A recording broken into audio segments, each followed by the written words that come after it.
So what mutation does is put variation into populations. The specific thing, key thing it does is it puts new alleles into populations.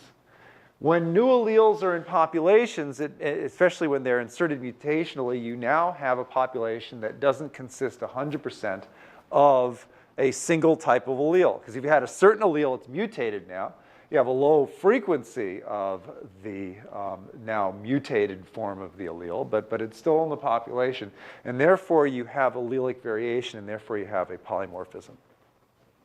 Now, in practice, people don't at that point call these things polymorphisms. You really have to reach a point where you have enough variation in the population that you can easily measure it, that people say that you now have a polymorphism. And this is because the truth is that if you have a large enough population, you're putting mutations into that population all the time. And in fact, you're also losing a lot of mutations due to natural selection because most of those mutations are not beneficial. But once you've gone from basically more or less, or in practice, all of the alleles are of one type at a given locus, to now you have some genetic variation at that locus, you have a polymorphism. And in fact, if your new allele becomes more prominent within the population, either due to genetic drift or natural selection, we can say that it has more prominence or predominance or something like that. And in fact, it might increase to the point where it's the only allele present at that locus. It increased to fixation. Now, you'll note that I've got lines being drawn here.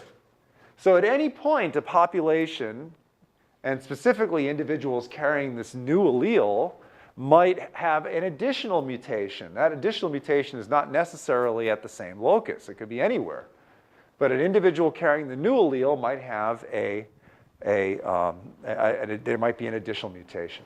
And in fact, the more prominent the new allele becomes, the more likely that there's going to be a mutational event in individuals carrying those alleles, simply because there are more individuals. And that's why I've got this little line pointing towards mutation becoming progressively thicker and darker, until we reach this point where every single mutational event will be in an individual that carries that new allele, because at the point of fixation, everybody does. And so this is the way evolution works, not considering natural selection or genetic drift, but this is the way evolution works, just solely in terms of mutations. You have a population, there's a mutation, it puts genetic variation into the population. If that mutation survives, it might in fact become the only allele at that locus, at which point you have a population that can have a mutation, and that mutation will be on top of, somewhere else in the genome, of the old mutation, and that new mutation might come to prominence and to the point of fixation, and so on and so forth. Or you might short-circuit things, where you go back and add a new mutation. In other words, you just get this building up over time of mutations. However, most of these mutations don't survive. And it's more likely that a mutation will survive if it provides a benefit to the individuals that carry the mutation. But nevertheless, if the mutation survives, it becomes prominent or even reaches the point of fixation, there's going to be a high likelihood that the next beneficial mutation that enters the population will be within individuals that carry the old mutation, that what had been the new mutation, their new allele. And so you'll get a building up of one mutation on top of another on top of another.